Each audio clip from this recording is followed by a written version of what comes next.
Okay, associates, we will summarize both videos and discuss the main ideas of each while comparing the two videos in terms of scientific claims that they make. We will state which videos show appropriate scientific support, which does not, and how you can tell. Brandon Burchard's video was titled How to Be Happy, Secrets to Happiness.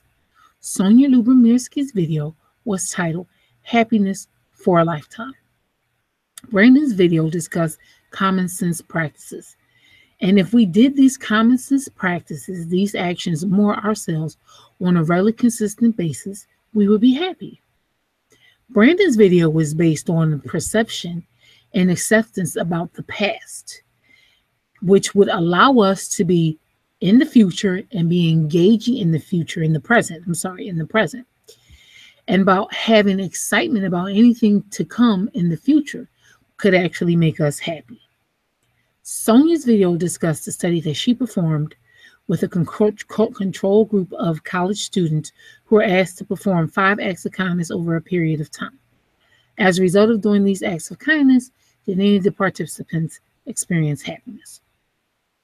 Which video showed scientific support? Which one did not? And how can you tell? Let's look at the 5 key points here. Sound, watch out, framework, results, and non-scientific argument. Sound, when used in a sense of purposes, of scientific purposes, means based on valid reasons and procedures. Brandon's video talked about observations of one's past, but did not provide how investigations of observations were completed.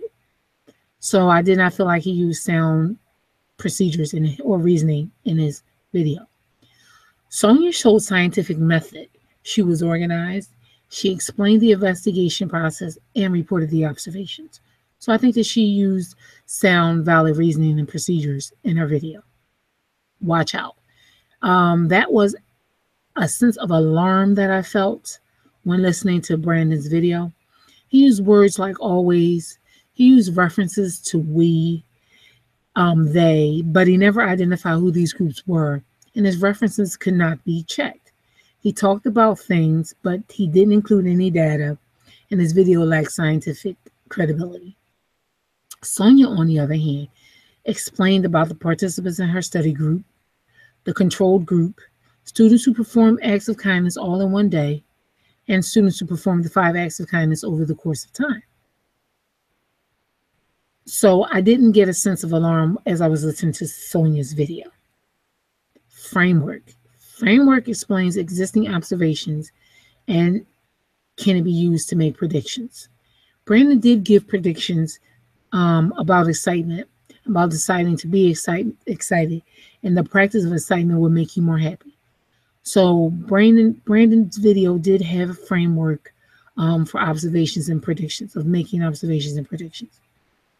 Sonia's study included an old Chinese proverb that talked about happiness and married couples experiencing happiness for a period of a month. However, she pointed out in her video that there were some faulty claims to the Chinese proverb because she had actually done some studies, and some other scholars as well, on how married couples were actually found to have a period of 2 years of happiness versus the 1 month that the old Chinese proverb claimed. So there was framework to Sonia's video. Results. Brandon talked about happiness had been studied the longest throughout history, but no results were able to be evaluated with his claims. He didn't say how long, he didn't say where these studies occurred, nothing. So nothing could be evaluated with the claims that he made. Sonia's study included charts which showed the impact of the results from the participants in her study. So there were results that could be demonstrated from Sonia's video. Non-scientific argument. Scientific information inserted into a non-scientific argument to make it believable. Brandon talked about the social gains of having people around us, but didn't talk about how enjoying those people made us happy. Sonia related to the old Chinese proverb again in her video, but at a different portion where she talked about how helping someone was a social gain of making friends and having a cascade of positive social consequences when you are generous to someone else, makes for happiness for yourself. So, in looking at those two videos, it leads me to think about personal experiences here at Acme Widgets. Because working here at Acme Widgets, of course, you deal with daily hassles, with different types of stress that can be experienced from negative interactions on a daily basis, from your surrounding environment. Stress from these changes and responsibilities at work and how we handle them can be important. So I'm just thinking about some of the challenges in a stressful situation that I actually encountered, and now how happiness can be used to be more productive in these changing stressful situations. So stress from changes in responsibilities at work, changes in job hours, and changes in management. That's something that can actually be stressful to you when these instances actually occur at work. But instead of succumbing to the emotion of stress, each of these situations can be overcome by happiness in the use and the power of positive thinking.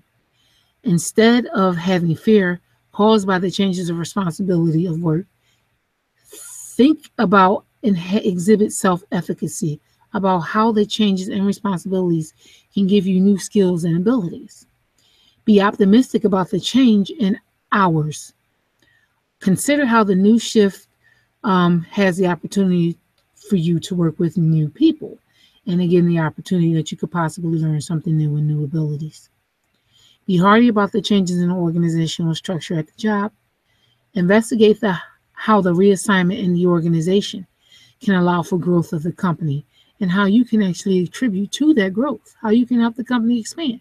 So instead of being negative at these possible changes on the job, these are actual reflections of how now managing stress, how I can use these experiences that I've dealt with in the past to manage stress in a more positive light and be happy in these situations.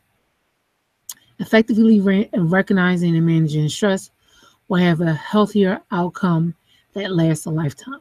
So associates, I hope both these videos and the live examples were good demonstrations of how managing stress, how you can recognize stress and manage stress in your workday. Thank you, associates.